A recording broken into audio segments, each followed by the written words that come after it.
नमस्कार। रात के 10 बजे हैं और ये समय है बिग बुलेटिन का। आई विटनेस पर बिग बुलेटिन पे रात 10 बजे हम रोज ज्वलंत मुद्दों पर चर्चा करते हैं, आगे विचार विमर्श करते हैं, आत्ममंथन करते हैं।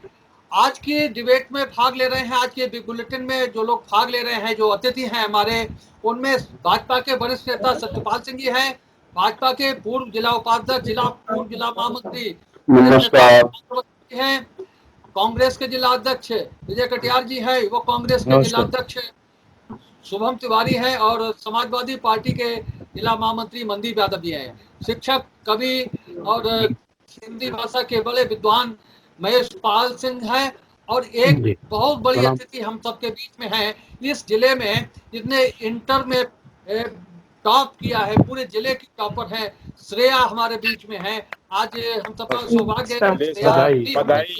भी हम सबकी इस चर्चा में श्रेया भी श्रेया जी शामिल को है। बहुत बहुत श्रेया, बधाई। हाँ, श्रेया श्रेया को बहुत बहुत बधाई अहमदाबाद से बेटा, बहुत बहुत बधाई। अहमदाबाद से श्रेया हमारी इस बुलेटिन में आज शामिल हो रहे हैं।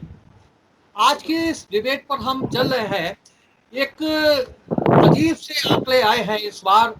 ये जो उत्तर प्रदेश का सबसे बड़ा बोर्ड है, यूपी बोर्ड, उसका जो रिजल्ट आया है, उसकी जो एनालिसिस चल रही है, उसके उससे एक बड़ा आंकड़ा सामने आया है। लगभग 8 लाख छात्र ऐसे हैं जो हिंदी में फेल हुए हैं। इनमें 2.70 लाख छात्र 12वीं में फेल हुए हैं हिंदी में, 5.28 लाख छात्र 10वीं में फेल हुए हैं हिंदी में, और 2.39 लाख छात्र ऐसे हैं जिन्होंने हिंदी की परीक्षा ही छोड़ दी। तो हिंदी भाषी प्रदेश में ये बड़े चौंकाने वाले आंकड़े हैं। जहां मातृभाषा हिंदी है, वहां हिंदी के प्रति ये कैसा रवैया है, हिंदी लोगों को क्यों नहीं रास आ रही है। जो हमारी नई पीढ़ी है, छात्र हैं, हमारे बच्चे हैं, उन्हें हिंदी में रुचि क्यों जागृत नहीं हो रही है, क्या इसके पीछे कारण है। कुछ राजनीतिक कारण भी है, कुछ व्यवहारिक कारण भी है, भौतिक कारण भी है। हम हमारे बीच आज हर वर्ग के लोग, हर वर्ग के प्रतिनिधि मौजूद हैं। हर तरह की चर्चा होगी इस विषय पर, आत्ममंथन होगा कि हिंदी के पिछड़ने के पीछे क्या कारण है। शिक्षक नहीं है, नौकरी में जो कंपटीशन के एग्जाम है, उनमें हिंदी की उपयोगिता कम है। 7,000 के लगभग शिक्षकों की कमी है हिंदी की। तमाम इस तरह के और भी कारण हैं। चर्चा बहुत लेट हो रही है। अब महेशपाल सिंह जी से कहेंगे, हिंदी के बारे में उन्हें अच्छी जानकारी है, हिंदी के कवि हैं, शिक्षक हैं, कि ये सब उत्तर प्रदेश में जो यहाँ मातृभाषा हिंदी है, हिंदी के प्रति लोगों की ये अरुचि क्यों है, क्यों बच्चों के अंक हिंदी में कम आ रहे हैं, बच्चे हिंदी में क्यों नहीं रुचि ले रहे हैं।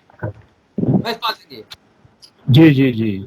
मैं सबसे पहले तो एक बात कहूँगा कि ये हमारी जो हिंदी भाषा है, कि जैसे सधवा नारी शोभित होती है बिंदी से, जैसे सधवा नारी शोभित होती है बिंदी से, वैसे हिंदुस्तान से शोभित होता है हिंदी से।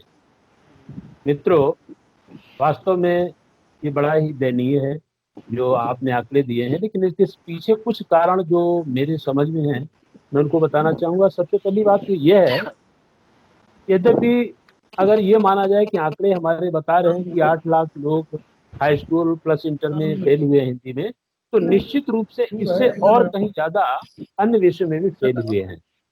ये बात सही है। और एक कारण ये भी है कि हमारी सरकार ने, हमारे संविधान में ये दिया है कि यदि बच्चा हिंदी में फेल है तो वो सब विषयों में फेल ही माना जाता है। कहने का तात्पर्य ये है कि हिंदी बहुत ही आवश्यक विषय है और इसकी तरफ रुझान कम है। इसका एक भौतिक कारण ये है कि आजकल सीबीएसई को लोग ज़्यादा महत्व दे रहे हैं। तमाम रोजगारों में इंग्लिश मैथ को ज़्यादा प्रेफरेंस मिलता है। इस कारण से लोग हिंदी की तरफ रुझान कम कर रहे हैं। साथ ही हमारी सरकारें जो अभी तक आई हैं, और इससे पहले आज करीब मैं समझ रहा हूँ 15 साल से 20 साल के लगभग, जो लोग जो हिंदी में पारंगत हुए और तमाम सारी नौकरियां पाली, जो स्वयं में ही बहुत सारी नकल अकल करके पास हुए, उन्हें अपने में खुद ही नॉलेज नहीं है, तो मैं समझ रहा हूँ कि वो बेटर नहीं पढ़ा पा रहे हैं। इस चीज़ को मैंने देखा है कि जो टीचर ही अपना अच्छा से नहीं कर सकता है तो बच्चों को क्या गाइडेंस देगा वो। तो एक समस्या ये भी रहती है। दूसरा, बच्चों में भी इतनी बड़ी लापरवाही है क्योंकि मैं एक इंटर कॉलेज में होने के कारण सब देखता हूँ, हमारा गार्जियन हैबिचुअल बना हुआ है कि बच्चे को स्कूल नहीं भेजेंगे। उनका तात्पर्य रहता है कि आप साहब 4,000 6,000 ले लो और नाम लिख लो और परीक्षा में बच्चा आ जाएगा, नहीं दूसरा बच्चा बैठा देना, इससे भी और कहीं ज़्यादा दे देंगे। ऐसी हैबिट्स पड़ी हुई हैं। यद्यपि हमारी सरकार ने ये 2-3 साल से मैं देख रहा हूँ काफ़ी सख्ती की है। उस पर भी मैं अपने अंदर की एक बात कहना चाहूँगा कि मुझे आश्चर्य है कि मैं जब कॉपी चेक करता हूँ, मैं दोनों पहलू लेकर चल रहा हूँ। जब मैं कॉपी चेक करता हूँ तो रिजल्ट हमारा 25 से 30% ही होता है, लेकिन जब रिजल्ट आता है तो 90% 85% दिखाई देता। यहाँ पर भी मैं समझता हूँ भले ही हमारे बच्चे फेल अधिक हो कोई बात नहीं, लेकिन उनकी जड़ मजबूत होनी चाहिए, तभी कुछ हिंदी का विकास हो सकता है। श्रेया और ने हमारे प्रत्येक गार्जियन श्रेया से को, बात हर करेंगे। नागरिक को चाहिए, हाँ, हर श्रेया नागरिक को आगे चाहिए इस पर विशेष आगे बल आगे कि आगे अगले राउंड बात करें। श्रेया ने जो जी, अंक प्राप्त किए हैं, फिजिक्स में 97 मार्क्स हैं इसके, केमिस्ट्री में 91 मार्क्स हैं और जी, इंग्लिश में 82 हैं और हिंदी में 80 हैं। वो जो हम लोग चर्चा कर रहे हैं कि हिंदी में जो दूसरे विषय हैं उनकी अपेक्षा मार्क्स इनके भी कम है श्रेया के। श्रेया, हाँ, क्या इसका लगता कि हिंदी के लिए समय कम दे पाते हैं बच्चे, हिंदी में इंटरेस्ट नहीं जागता है लोगों का, या हिंदी के प्रति ये अरुचि क्यों है श्रेया? नहीं, सही बात तो ये है कि हमारा गार्जियन भी इस पे ध्यान नहीं दे रहा है। वो समझता है कि और विषयों श्रेया, में मैं ट्यूशन लगा पहले दो, हो गई है इन्हें बात, कल। आपकी बात आ गई। हाँ श्रेया बोल रहे। हाँ हाँ, हिंदी में मैंने भरपूर टाइम दिया, हिंदी का मेरा एग्ज़ाम भी अच्छा हुआ, सिलेबस भी कंप्लीट ही था लगभग। हिंदी में मेरे हिसाब से मेरे 100 में से 90 में से कम मार्क्स तो किसी भी कंडीशन में नहीं आने चाहिए। नहीं, 90 हिंदी में हिंदी में मार्क्स आने के पीछे कारण क्या है? हिंदी के लिए समय कम आता है, हिंदी में इंटरेस्ट नहीं रहता है, या हिंदी की उपयोगिता कम है आगे चल करके? हेलो, हाँ हेलो। हिंदी आवाज में कुछ घरघराहट की आ आ रही है। रही आवाज आ रही है बोलिए। हाँ हेलो। हाँ बोलिए बोलिए। हाँ बोलिए, आवाज आ रही। हाँ, मैं बोल रही हूँ कि बोलो हिंदी बेटा। में मैंने पूरा टाइम दिया जितना एक सब्जेक्ट को हम दे सकते हैं। मैंने हिंदी में अदर सब्जेक्ट के बिल्कुल बराबर टाइम दिया। हिंदी में मैंने लास्ट मंथ में जब एग्जाम शुरू होने वाले थे तब हमने हिंदी में एक्स्ट्रा टाइम भी दिया और पेपर भी मेरा लगभग 90% से 95% तक लगभग सही हुआ। बस 2-3 नंबर का गलत हुआ था, ज़्यादा गलत भी नहीं हुआ। मैंने घर आके चेक किया, मुझे लगा कि मेरे 90 से 95 के बीच में तो मार्क्स आ जाएँगे, लेकिन नहीं आए। कहीं न कहीं शिक्षक उन आधार पर अंक को काट लेते हैं, तो ये सब कम कारण करना। बनते हैं आगे जाकर के परसेंटेज डाउन होने के। दूसरा एक जो साइकोलॉजिकली है कि अरे हिंदी में क्या है, हिंदी तो हम बहुत रोज बोलते हैं, तो जो रोज बोलना है और रोज अध्ययन करना है, दोनों में जमीन आसमान का अंतर है। हिंदी का सिलेबस अपनी जगह है और रोज व्यवहारिक रूप से बोलना अलग विषय है। तो इस कारण बच्चों की जो अभिरुचि है वो हिंदी की तरफ नहीं है, और गार्जियंस भी कहता है चलो हिंदी पढ़ लो कोई बात नहीं, 4 घंटे पहले केमिस्ट्री पढ़ लो, मैथ पढ़ लो, बायो पढ़ लो। तो इस ओर जो अभिभावकों को भी अभिरुचि जगानी पड़ेगी और शासन पद्धति को भी ऐसे विषय पर ध्यान दिलाना पड़ेगा कि कहीं न कहीं हम अपनी मातृभाषा से अपने समाज को दूर तो नहीं करते जा रहे हैं। इसलिए हिंदी की उपयोगिता बढ़ाने के लिए विभिन्न कंपटीशनों में, विभिन्न जगहों पर उनको महत्व और ज्यादा दिया जाए, जिससे कि हिंदी की उपयोगिता बढ़ती चली जाए। दूसरा एक और जो मूल कारण है कि हमारे हिंदी भाषा में या हिंदी साहित्य में शिक्षकों के बिना भी ये मान लिया जाता है कि विद्यालय में हिंदी का शिक्षक नहीं है, तब भी काम चल रहा है। तो ये शिक्षा पद्धति का दोष है और शासन पद्धति में जो एक व्यवस्था का दोष है। दोनों के दोषों के कारण समाज में इस लेकिन आपने अच्छे सुझाव, अच्छा अच्छा विश्लेषण किया है वत्स जी ने। आपकी नजर में जो स्थिति बताई गई है कि 8 लाख बच्चे फेल हुए हैं, तो क्या हिंदी के प्रति अरुचि का क्या कारण लगता है? जी, सर्वप्रथम तो मैं श्रेया जी को, क्योंकि उन्होंने हमारे जनपद का नाम रोशन किया है, बहुत बहुत बधाई एवं शुभकामनाएं उनको। और जहाँ तक बात हिंदी में बच्चों को फेल होने की है, तो निश्चित रूप से अभी प्रभात जी ने भी बताया है कि कहीं ना कहीं अध्यापकों की भी कमी है, जिस कमी को दूर दूर करना है। और ये बात भी कटु सत्य है कि फिजिक्स, केमिस्ट्री या अन्य सब्जेक्ट पे विद्यार्थी जो है वो ज्यादा ध्यान देता है। और हिंदी पे क्या है कि हिंदी तो साहब सेम डे भी पढ़ लेंगे या 4 दिन पहले पढ़ लेंगे तब भी पास हो जाएंगे। ये भी सत्य है कि विद्यार्थी सोचता है कि इस तरीके से तो हम पास हो जाएंगे हिंदी में, लेकिन कहीं ना कहीं ये भी है कि सरकार को भी इस तरफ ध्यान देना चाहिए कि जो हमारी मातृभाषा है उसके प्रति जागरूक होना चाहिए, उसके प्रति शिक्षकों की क्यों कमी है, क्या वजह है, क्या कारण है कि स्टूडेंट जो है हिंदी में फेल हो रहा है, इसको समझना चाहिए। इस क्षेत्र में चूंकि अलग अलग डिपार्टमेंट है, शिक्षा मंत्री भी हैं, शिक्षा मंत्री को भी इस ओर ध्यान देना चाहिए कि आखिर हमारा जो राष्ट्रभाषा है उसका स्तर क्यों गिर रहा है, विद्यार्थी इसमें अधिक क्यों फेल हो रहे हैं, इस पे आकलन करना चाहिए। और मेरा मानना है कि यदि सरकार इस पे आकलन करेगी तो निश्चित रूप से हिंदी में बच्चे पास होंगे और बहुत बड़ा बदलाव देखने को मिलेगा।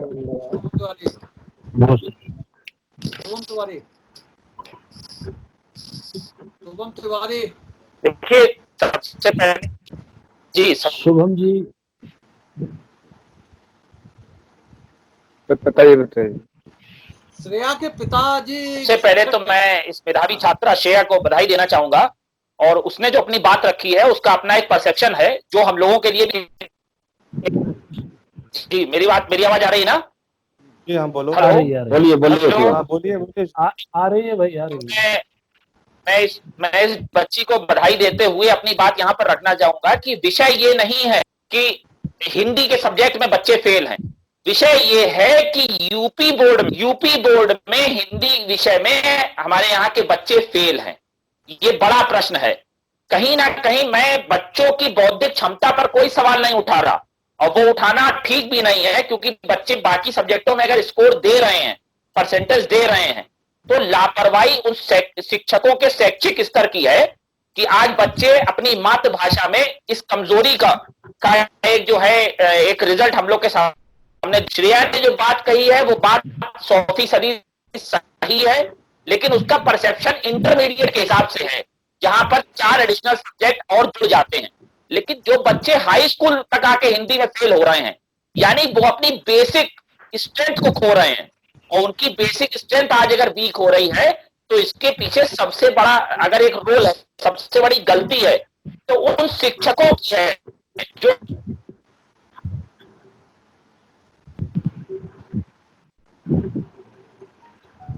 प्रदेश में अपनी मातृभाषा में बच्चे इस स्तर पर जा रहे हैं कि वो हिंदी में अपना रिजल्ट खराब कर रहे हैं। अब बाकी सब्जेक्टों में नो डाउट 90% स्कोर कर लेते हैं, लेकिन जब हम अपनी मातृभाषा में उस हिंदी में ही कमांड नहीं क्रिएट कर पाते हैं, क्योंकि माना जाता है कि हिंदुस्तान के अंदर यूपी के बच्चे हैं वो बच्चे अन्य सब्जेक्टों के अपेक्षा जितने भी सब्जेक्ट हैं, हिंदी मिला के जितने भी सब्जेक्ट हैं, उसमें एक महारत हासिल रखता है उत्तर प्रदेश का बच्चा। उसके बावजूद आज जो स्थिति देखने को मिल रही है ये कहीं ना कहीं जाहिर है, और इस राजनीतिक रूप से लेते हुए लेना चाहिए। तो हम लोगों साथियों को रुकिए ज्ञानेश जी, रुकिए जी रुकिए ज्ञानेश जी, अभी नहीं। नमस्कार जी। अरे भाई अभी मैं नहीं। केवल मैं केवल हाँ भी हाँ बोलो। बोलिए तिवारी जी बोलिए। इतनी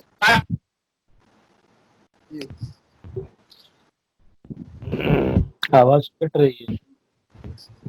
चलिए सतपाल जी जवाब दीजिए पहले राउंड में।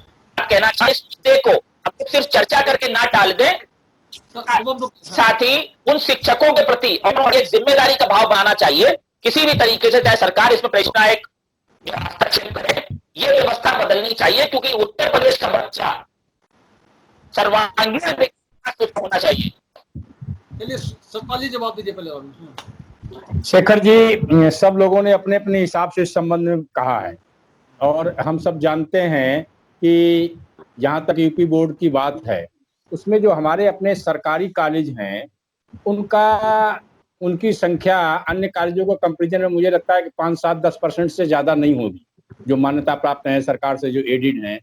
और जो प्राइवेट सेक्टर के विद्यालय हैं, जो अपने मॉडर्न स्कूल के हिसाब से जो लोग चलाते हैं, माध्यम जहाँ इंग्लिश है, उन स्कूलों के विद्यार्थी आजकल मान्यता प्राप्त है उनको, तो ऐसे स्कूलों में ज़्यादातर विद्यार्थी पढ़ते हैं। और आजकल एक टारगेट है लोगों का, जिनको कुछ न कुछ बनना है, पढ़ना है, तो उनको एक बात समझ में आ रही है कि हिंदी के बिना उनका काम चलता है। सब जगह जो परीक्षाएं होती हैं वो हिंदी के बिना, इंग्लिश माध्यम एक ऐसा माध्यम हो गया है जो सब जगह काम देता है।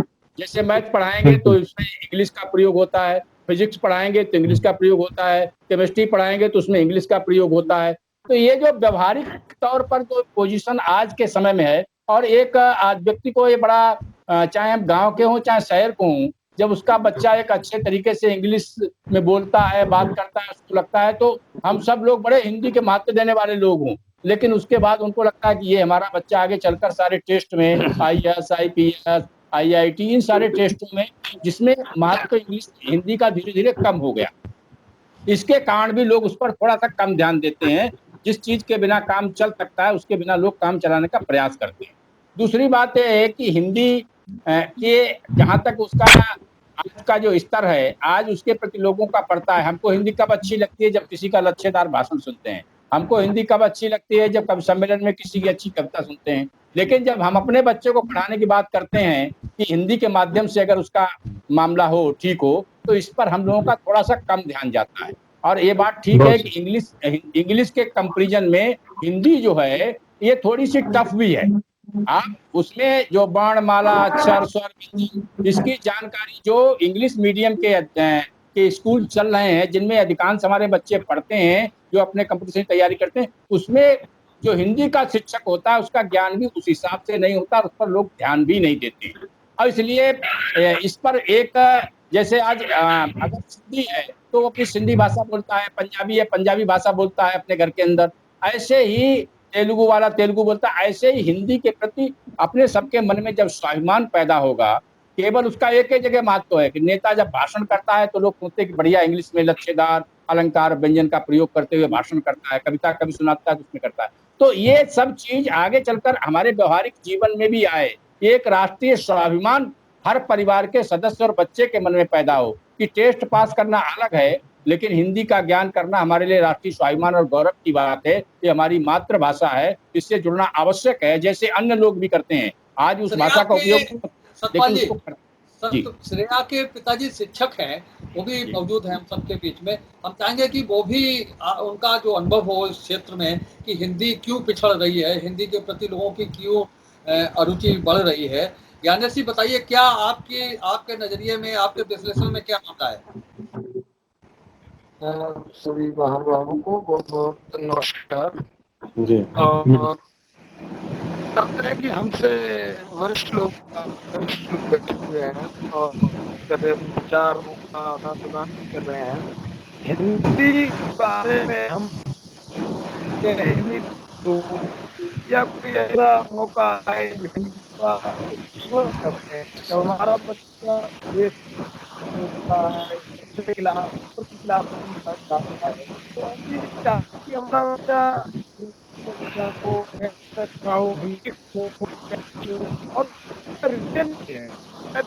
मेरी बात आ गई आपकी, आगे आपसे जुड़ेंगे, आगे फिर आपसे जुड़ेंगे। तो क्या पूरा सतपाल जी का भाषण आपने सुना? क्या लग रहा है कि कुछ स्थिति सुधारने की स्थिति लग रही है? मैं दो चीजें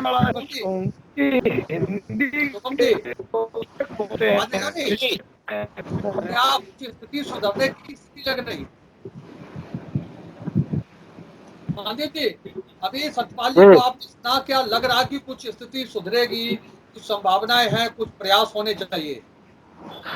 देखिए, आप जिस तरह से अभी आदरणीय सतपाल जी ने अपनी बात रखी है, और उत्तर प्रदेश माध्यमिक शिक्षा बोर्ड में जो 8 लाख बच्चे हिंदी सब्जेक्ट के चलते जो असफल हुए, फेल हुए हैं, ये एक चिंतनीय प्रश्न है। और इसमें कहीं न कहीं हमारी शिक्षा की प्रणाली है, उस पर क्वेश्चन मार्क लगता है।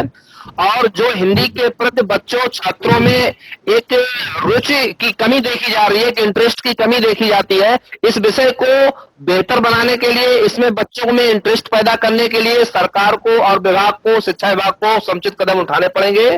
और जिस तरह से अभी ये संभावना जताई है कि आगे आने वाले में व्यवहारिक तौर पे और हिंदी अनिवार्य की गई है सरकार की तरफ से, हाई स्कूल तक हिंदी अनिवार्य है। मैं मैं आपकी उस बात पे क्वेश्चन नहीं कर रहा हूँ। मेरा कहना यह है कि इस सब्जेक्ट के प्रति बच्चों में रुचि पैदा करनी पड़ेगी, इसको और रुचिकर बनाना पड़ेगा। जो संबंधित इसके अध्यापक हैं हिंदी के, हिंदी विषय के महत्व को, हिंदी विषय के इम्पोर्टेंस को भी छात्रों को बताना पड़ेगा, ताकि अन्य सब्जेक्टों की बात इस विषय को भी हमारे स्टूडेंट्स उसी तरह से लें, उसकी गंभीरता से लें और उसका भी बखूबी अध्ययन करें। मेरा मानना यह है कि हिंदी विषय इंग्लिश से भी ज्यादा जो है कठिन है। आदरणीय महेशपाल जी बैठे हुए हैं, ये हिंदी के प्रकांड है, ये बता सकते हैं कि हिंदी का विषय मेरी समझ में इंग्लिश से भी ज्यादा टिपिकल और कठिन है। बहुत से ऐसे हम लोग अपने दैनिक जीवन में शब्द प्रयोग करते हैं, लेकिन अगर लिखने की बात आ जाए तो हम लोग बैठे हुए बहुत शब्द ऐसे लिखने में हम लोगों को भी दिक्कत हो जाएगी। हिंदी इतना कठिन विषय है जी। सही कह रहे हैं। बोलिए, आपको नंबर दे रहे थे, आपका नेटवर्क गड़बड़ हो रहा था। हाँ, मैं यहाँ पर एक बात कहूंगा, सतपाल सिंह जी ने बहुत तरीके से अपनी बात कही, और जितना मैंने इस मतलब शिक्षा व्यवस्था को देखा, समझा और इससे निकल के आया हूँ, आज की तारीख में दिल्ली यूनिवर्सिटी में अगर हिंदी का प्रोफेसर है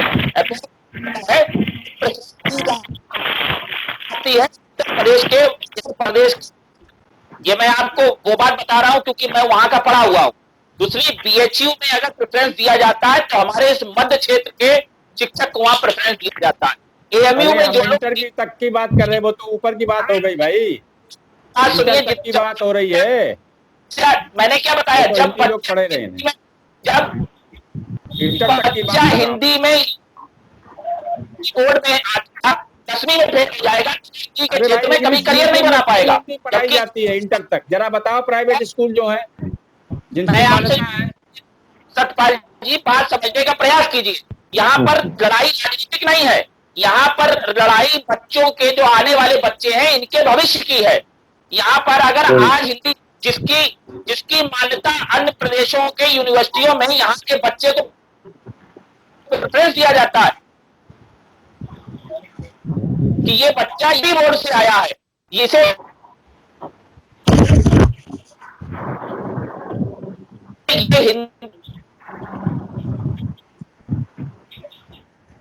यूपी बोर्ड का सुधारना चाहिए। जितना वो हिंदी के आर है यूपी बोर्ड को क्या जा रहा है कि यूपी बोर्ड का चाहिए सीबीएसई का हो रहा है कि इसके सब्जेक्ट अच्छे होते हैं, इनके बेस बोर्ड है। बात को मैं बोर्ड के कंपैरिजन में टफ है पढ़ा, ये इसलिए दिया जाता है कि यहाँ का कंपैरिजन। यही मैं आपको बताने का प्रयास कर रहा हूँ कि यूपी बोर्ड अपने आप में एक बहुत महत्वपूर्ण बोर्ड माना जाता है। यूपी, चाहे वो यूपी टेक्निकल यूनिवर्सिटी हो, चाहे आपका यूपी बोर्ड हो, ये बहुत महत्वपूर्ण है, नामी गिरामी है, लेकिन उसके नाम को खराब ना किया जाए। शिक्षकों के लिए कोई व्यवस्था करी जाए ताकि आगे आने वाले जो हमारे बच्चे हैं, जो आज 8वीं और 9वीं में हैं, उनके साथ बने। प्राइवेट मान्यता प्राप्त स्कूलों में बच्चे कॉन्वेंट में पढ़ रहे हैं और वहाँ शिक्षक की व्यवस्था सरकार थोड़ा करेगी। सरकार तो सरकारी स्कूलों में केवल शिक्षक की व्यवस्था करती है। सरकारी स्कूलों में पढ़ने कितने लोग जा रहे हैं? आपके बच्चे जो हैं सरकारी स्कूलों में, कोई गरीब आदमी का बच्चा पढ़ने जाता है? आर्ट साइड वाला, साइंस वाला कौन पढ़ने जाता है? बहुत कम लोग जाते हैं स्कूलों में जाते हो भाई। स्टेटस सिंबल हो गया है ना आज के युग में। वहाँ पर बहुत योग्यतम अध्यापक बढ़िया प्राइवेट, जहाँ अच्छी चेयर होगी, जहाँ अच्छी सिस्टम होगा, उसमें हम पढ़ेंगे। सरकारी स्कूल में पढ़ाना लोग स्वीकार नहीं करते हैं। नॉर्मल परिवार के लोग जाते हैं सरकारी स्कूल। और आज इंग्लिश सब कहीं अनिवार्य नहीं है। हिंदी सारे टेस्टों के लिए इंग्लिश एक माध्यम है। आप हिंदी से नहीं, इंग्लिश नहीं पढ़ सकते, फिजिक्स केमिस्ट्री पढ़ सकते, मैथ होता है। अगर आप इस बात राजनीति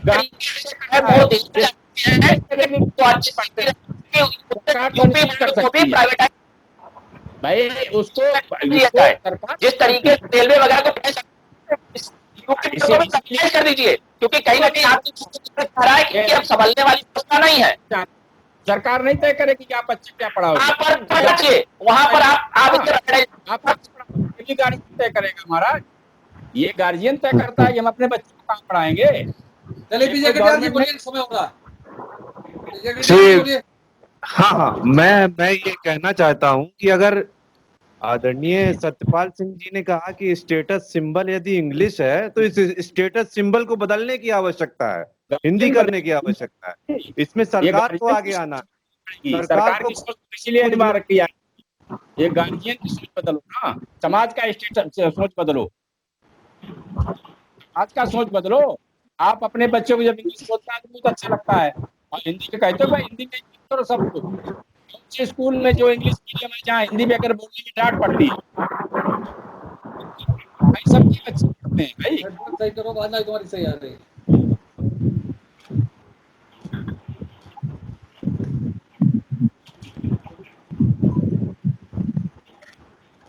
आवाज कुछ गड़बड़ कर रही है। चलिए अवस्थी जी बोलिए। अवस्थी जी, जो विषय हमारे विजय जी ने रखा है, सच्चाई तो ये है कि हम लोग शिक्षा के विषय में, सरकारें हो कोई भी रही हो, किसी में भी कोई शिक्षा के उत्थान की बहुत रुचि नहीं है। सन 84 में जब से ये वित्त विहीन व्यवस्था लागू हुई, तब से शिक्षा का सत्यानाश हो गया। प्राथमिक शिक्षा में फेल करने की जो विषय नीति बनाई गई कि कक्षा 8 तक बच्चा फेल नहीं होगा, उसने शिक्षा को खत्म कर दिया। कक्षा छोड़िए, मैं बात करता हूं कि बीए और एमए तक में जो हिंदी विषय से हिंदी लिख रहे हैं वो शुद्ध हिंदी लिखना नहीं जानते, तो आपसे में कौन से उत्थान की बात करेंगे। इसमें किसी सरकार का हम ये नहीं कहेंगे कि भाजपा इसमें दोषी है या कांग्रेस दोषी है या सपा दोषी है या बसपा दोषी है। असली चीज है कि हमारी सरकार की नीति उन चीजों पर ज्यादा बनती है जिनके आधार पर हम वोट चाहते हैं। शिक्षा के प्रति उनकी कोई जागरूकता नहीं है। आज एक समय था जब माध्यमिक शिक्षा क्षेत्र में 1,20,000 पद थे सन 1984 में। आज माध्यमिक शिक्षा में स्वीकृत पदों की संख्या 70,000 के करीब हो गई है। गवर्नमेंट शिक्षक नहीं है, चपरासी नहीं है, प्रिंसिपल नहीं है, खाली पड़े हैं। वहां बच्चे एडमिशन लेने नहीं जानते। हाई कोर्ट आदेश करता है कि सरकारी कर्मचारियों को प्राथमिक विद्यालयों में उनके बच्चे को पढ़ाना चाहिए, पढ़ाना की अनिवार्यता की, कोई नियम कानून नहीं लागू होता। क्यों? हमारे समाज की जो सोच बनी है, तो सोच ये बनी है कि हमारे 5,000 रुपए फीस दे करके पढ़ेगा तो हमारा कद ज्यादा बढ़ जाएगा। आज भी प्राथमिक शिक्षा में जो सिलेबस है वो सिलेबस अन्य बच्चों, अन्य विद्यालय की तरह अच्छा है, लेकिन उसमें कुछ पढ़ाना, समाज पढ़ना नहीं चाहता, पढ़ने नहीं चाहते और सरकार पढ़ाना नहीं चाहती। इसमें सभी दोषी हैं, कोई एक दोषी नहीं है। जहां तक हिंदी की बात है, शर्मा जी देर से जुड़े, बोलिए। मैं प्रभात अवस्थी जी की बात से पूर्ण सहमत हूँ। सही कहा है इन्होंने, शिक्षा के स्तर काफी गिरता जा रहा है और उसके लिए जितनी भी सरकारें हैं सभी दोषी रही हैं। और खास तौर से सबसे शर्मनाक तो इस समय घटना है कि जो 8 लाख हमारे छात्र छात्राएं जो है हिंदी विषय में फेल हो गए, जबकि प्रदेश में बीजेपी की सरकार है, हिंदूवादी सरकार है। पहली बार नहीं हुए शर्मा जी फेल, इससे संख्या ज्यादा वाले फेल हैं, नकल करा के पास करते लोग। पहली बार नहीं फेल हुए हैं 8 लाख। आप पुराने आंकड़े देख लीजिए, इससे ज्यादा लोग फेल हुए हिंदी में।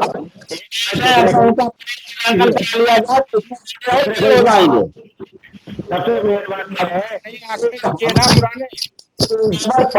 पुराने किसी की होते नहीं चाहते और भाषा का ज्ञान है तो आप अंग्रेजी में बोलते हैं के नेता हिंदी में ही बोलते हैं।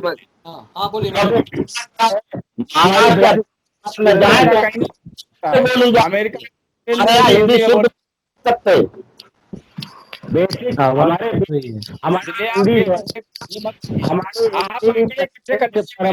बताइए सरकार में शासन व्यवस्था को, अधिकारियों को सोचना पड़ेगा कि हम किस दिशा में जा रहे हैं। शर्मा जी बोलिए। मैं ये कह रहा हूँ कि सबसे बड़ी चिंता की विषय ये है कि जो भी टीचर होता है बेसिक का, बेसिक से ही पढ़ाई स्टार्ट होती है। बेसिक में ही आप समझ लीजिए कि जब टीचर को पढ़ाने का समय नहीं मिलेगा तो वो पढ़ाएगा कैसे। आप देख लीजिए लगातार कोई ना कोई प्रोफार्मा डेली आता है। मैं तो खुद शिक्षा संघ का अध्यक्ष भी रहा हूँ और टीचर भी रहा हूँ। अब तो खैर सेवानिवृत्त हूँ इस समय, पोजीशन ये है कि 1 महीने में 28 दिन तो हमें प्रोफार्मा भरने में ही लग जाते हैं। क्या पढ़ाएगा? कहीं बाल गणना कराते हैं, कहीं भवन गणना कराते हैं, कहीं पशु गणना कराते हैं। ये टीचर का काम है। टीचर का काम है पढ़ाना। सरकार से मेरा अनुरोध है, चाहे कोई भी सरकार हो, खासतौर से वर्तमान सरकार से, क्योंकि ये घटना वर्तमान सरकार की है। इनकी सरकार में ये माध्यमिक में जो है ये पोजीशन है कि 8 लाख बच्चे फेल हुए हैं। इसके लिए सरकार को विशेष ध्यान देने की जरूरत इससे है। पहले कितने फेल हुए थे जरा बताओ? 8 लाख इसी सरकार में फेल हुए हैं। इससे पहले कितने फेल हुए थे? और अध्यापक लोग, आप तो नेता रहे हो, कितने स्कूल जाते हो महीने में? आप सबकी जिम्मेदारी नहीं है, नैतिक जिम्मेदारी नहीं थी, नेतागिरी सब करते थे। कितने लोग स्कूल जाते हैं? नेताओं के जरा प्राइमरी वालों को देखिए, कितने लोग स्कूल जाते हैं, जरा बताओ मुझे। और स्कूलों की व्यवस्था, प्राइमरी सरकार मिड डे मील से लेकर हर पैसा दे रही है। सजावट आदर्श स्कूल जो है उनको प्रोत्साहित कर रही है और इतना वेतन देने लगी। जहाँ 7,000 मिलता था, इसी सरकार ने पंचम वेतन आयोग लागू किया तो आपको आज 50,000 मिल रहा है। और आप लोग कितना पढ़ाते हो, कितना जाते हो वहाँ स्कूल में? हम तो इतना पढ़ाते हैं, 4 केस, 5 स्ट्राइक करते हो, भ्रमण कराते हैं। और यहाँ है, आप चले जाइए दनसुआ में, ये एक स्कूल है आदर्श स्कूल जहाँ लोग पढ़ाते हैं, उसका इंग्लिश मीडियम है, जूनियर हाई स्कूल। तो देखिए जहाँ अध्यापक जाते हैं उसमें स्कूल की स्थिति आप देखिए कितनी अच्छी है। यही सरकार में है। अब जहाँ नहीं जाओगे सब नेतागिरी करोगे। ये यूनियन कब से बनने लगी? प्राइमरी स्कूल में नेतागिरी करने के लिए बनने लगी, वहां जाने के लिए नहीं। भाई कितने लोग आप क्लास करते हो? क्लास में आना चाहिए। सरकार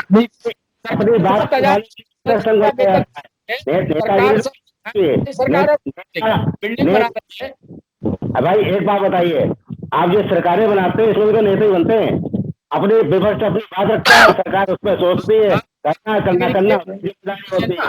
सरकार बनाने में जुट जाइए। आपका काम, अपना नेताओं का काम नेतागिरी करना है, अध्यापक का काम पढ़ाना है, नेतागिरी करना नहीं है।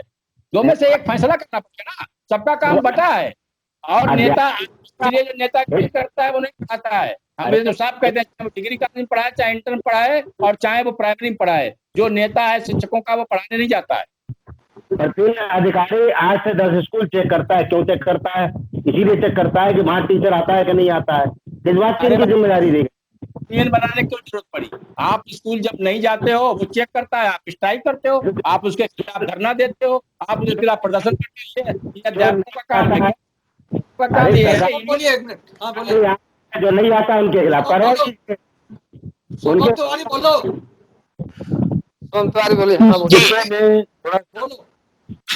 एक मिनट, मैं केवल 1 मिनट की शांति चाहता हूँ। बिल्कुल शांति है तुम्हारी। मनदीप जी बोलिए। जिस तरह से ये एक मिनट, सबसे निवेदन, मैं नेटवर्क में काम कर रहा है। बोलिए। जिस तरह से शिक्षा के क्षेत्र में राजनीतिकरण होता जा रहा है, ये कहीं न कहीं शिक्षा को गर्त में ले जाने का काम कर रहा है। रही बात, एक बड़ी बात यह है कि जिन रुक जाइए, जिन विद्यालयों में हम लोग अपने जिन प्रसिद्ध विद्यालयों की भी चर्चा कर रहे हैं, उन्हीं विद्यालयों की हाल हम बता दें आपको कि उन विद्यालयों में सब ट्रेंड टीचर्स हैं। 50,000, 60,000, 70,000 रुपए वेतन है। ये एक बड़ा प्रश्न होता है कि ऐसे जहाँ पे सारे संसाधन है, ट्रेंड टीचर है, बढ़िया वेतन है, वहां पे हम लोग स्वयं अपने बच्चों को नहीं भेजते हैं। जबकि ऐसे विद्यालय कॉन्वेंट पद्धति में जहाँ पे कोई टीचर नहीं है, 3,000, ये एक आपके क्वेश्चन नहीं है, ये सामाजिक बात है और सामाजिक बात है।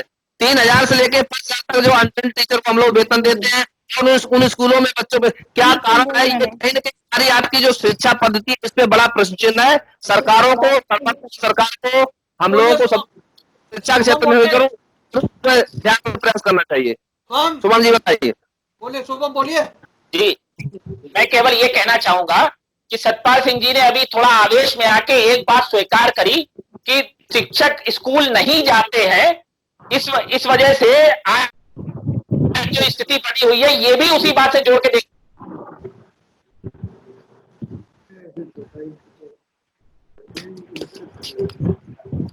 चलिए श्रेया कुछ बोलना चाहेंगे? हेलो, अच्छा बोलो।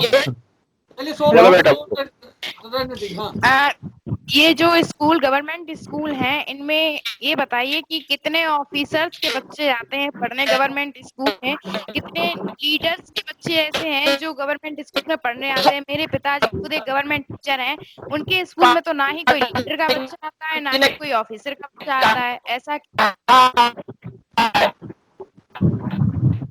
हम बताइए सतपाल जी, समापन करिए और श्रेया के सवाल का जवाब दीजिए। तो देखिए, अच्छा, मैं भी कुछ एक चीज इसमें से जो श्रेया ने कहा है बिल्कुल सही बात कहा है। कारण ये है कि हमारे समाज का जो सोच है, जो समाज का सोच है वो बदल गया है, और इसीलिए आप उनकी बात कर लीजिए, उन्हें सजा भुगतनी पड़ रही है, उन्हीं शिक्षक को देनी चाहिए। ये गलती आपका हो चुका है भाई, अब नंबर समापन का है। इसलिए मेरा कहने का मतलब ये है कि इसमें से ये समाज के सोच में बदलाव आया है। आप केवल अधिकारी की बात छोड़ दीजिए, हमारे समाज के जो संपन्न लोग हैं वो कोई भी प्राइमरी में अपने बच्चे नहीं पढ़ाते हैं, वे सब कॉन्वेंट मॉन्टेसरी स्कूल में पढ़ाते हैं। ये समाज में केवल अधिकारी को हम गाली दें कि अधिकारी केवल नहीं पढ़ाता है, डीएम एसपी का नहीं पढ़ता है, ये तो एक नमूना के लिए हम उदाहरण देने के लिए देते हैं। हम बड़े बड़े नेताओं के नहीं पढ़ते हैं, जो थोड़ा सा उद्योगपति भी जरा पैसे वाला उसका नहीं पढ़ते हैं, जो फीस बैन कर सकता है नहीं पढ़ता है।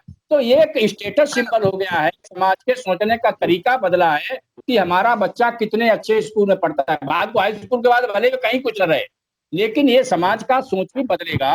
और शिक्षा की जहां तक बात है, हमने एक बात कहा कि हिंदी की जहां तक बात है, हिंदी टफ भाषा उतनी है, इंग्लिश से टफ भाषा है जिसकी बात मैं करता हूँ। अगर उसको ठीक से पढ़ा जाएगा और हिंदी के माध्यम से, चूंकि परीक्षाएं नहीं होती हैं, अगर ये परीक्षाएं हिंदी में आवश्यक कर दी जाए कि हिंदी जैसे भी सरकार ने, तो हिंदी की स्थिति सुधरेगी। आज के बिग बुलेटिन को हम यही समाप्त कर रहे हैं। आज के बिग बुलेटिन में हिंदी की दशा पर हमने चर्चा की। यूपी बोर्ड की परीक्षा में जो 8 लाख परीक्षार्थी हिंदी विषय में फेल हुए हैं, इस विषय पर बहुत विशद चर्चा हुई। आज बहुत अधिक समय हो गया है। आज की चर्चा में सत्यपाल सिंह जी ने भाग लिया, उनका हम सब धन्यवाद देते हैं। प्रभात अवस्थी जी का, मनदीप यादव जी का, महेश पाल सिंह जी का, ओम प्रकाश जी का, विजय कटियार जी का, सोम तिवारी जी का, और श्रेया और ज्ञान प्रकाश जी का, हम सबका बहुत बहुत धन्यवाद देते हैं, आभार व्यक्त करते हैं। कल हम फिर मिलेंगे एक नई चर्चा को लेकर के, एक नए विषय को लेकर के। तब तक के लिए इजाजत दीजिए। शुभ रात्रि। शुभ रात्रि। नमस्कार जी, नमस्कार। नमस्कार भैया।